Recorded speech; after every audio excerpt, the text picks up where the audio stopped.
Hi everyone. Let's talk about a very interesting real estate investment vehicle today.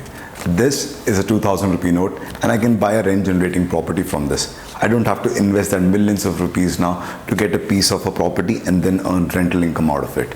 Me, you or anyone can use this 2000 rupees to get some of this action. And all this is possible through something called Real Estate Investment Trust or REITs. At the same time, developers can use this structure to have excellent exits from the projects and deleverage their balance sheets. Hi guys, this is Sagar here from NB Group, and today I'm going to talk about REITs, the advantages for investors, developers and Indian real estate market as a whole.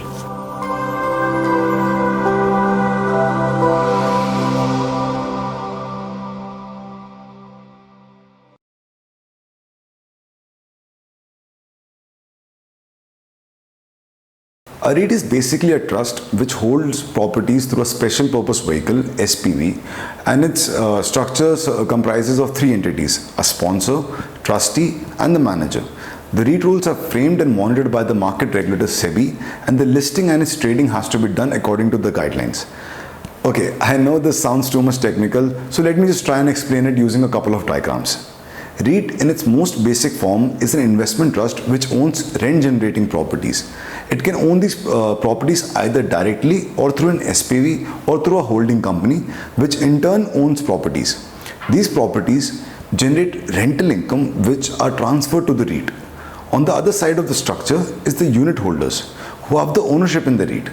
After deducting operating expenses, interest payments and other expenses from the collected rental income, the REIT is obligated to give away at least 90% of the net distributable income as dividends to the unit holders.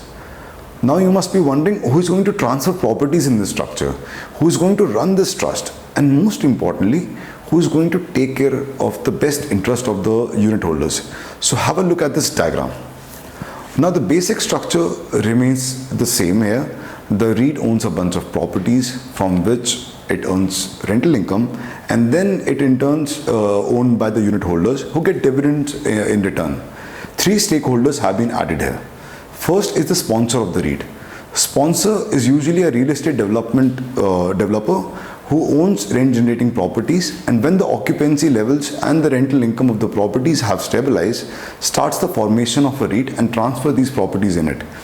So sponsor is like an initiator of the REIT and exits partially from the properties to let other unit holders also own the structure after the listing of REIT on a stock exchange. Second stakeholder is the REIT manager. Think of this entity as a senior management of a company who sets up strategy for the company and runs it day-to-day operations in return for a fee or a salary. The REIT manager is responsible for doing the day-to-day operations of the REIT, such as property acquisition or disposal, maintenance of the properties, making sure the occupancy levels is maintained, checking the lease structures, and whole lot of strategy and operational aspects. The manager gets a fee in return for the services. The third stakeholder is the trustee.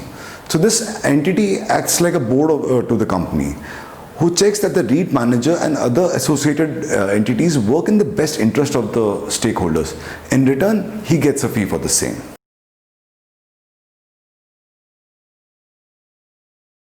You might be thinking that the structure looks kind of similar to what a normal company might have, and hence why shouldn't you just go and buy shares of a developer instead? Look, you have to understand that when you buy a developer's share, apart from the rent generating properties, you get exposure to the land bank of the developer, the under construction portfolio, and the vacant or the unsold portfolio.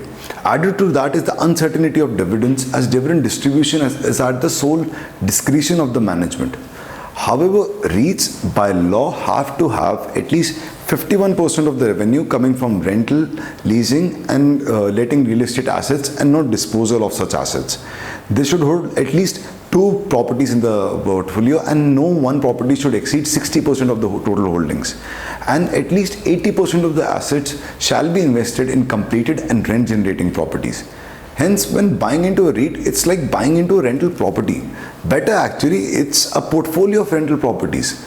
Plus, REITs are obligated to distribute at least 90% of the net distributable income to the unit holders. So dividends are relatively sure and stable, and these dividends come semi-annually.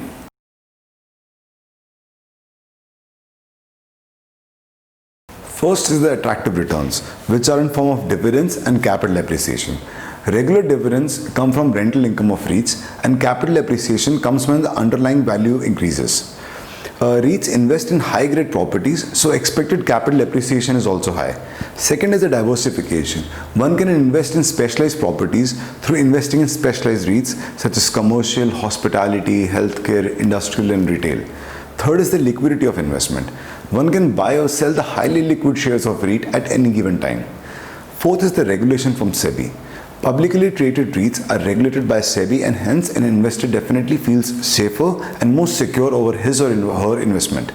The last but not the least is the transparency of the portfolio details. REITs have to value the portfolio annually and are given an update every 6 months.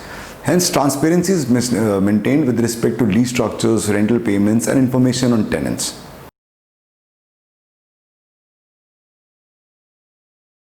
The biggest advantage of sponsor is the great exit from the property.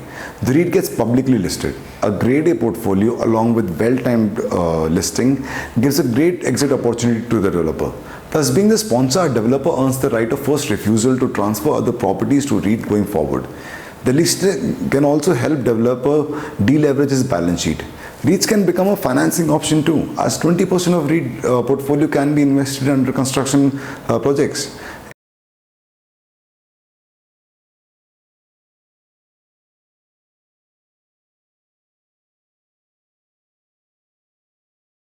First of all, REITs help bring the much needed sophistication, transparency and price discovery to the real estate market. Another important advantage is the properties in the REIT portfolio are professionally managed, both in respect to maintaining tenant quality and property management. So gone are those days of half empty and poorly maintained buildings. REITs also help bring in new investors to the market, as one doesn't need to invest millions of rupees now to get a piece of the action. Most importantly, REIT listings will help improve the investment activity in the Indian real estate market as a whole and would bring growth via both foreign investors and domestic investments.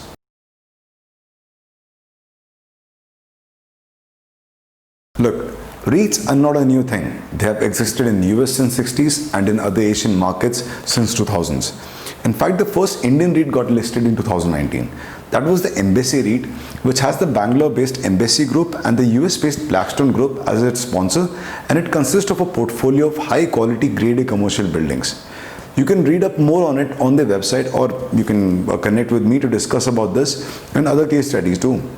If we dig deep into this topic and try and understand the importance of new rules and regulations around it, I'm pretty sure you would call the advent of REITs as a boon to the Indian real estate market. Thanks a lot guys for your time. I hope you liked the video. Please like, comment and share the video and subscribe to our YouTube channel to more about the Indian real estate market and the construction industry. Thanks and have a great day ahead.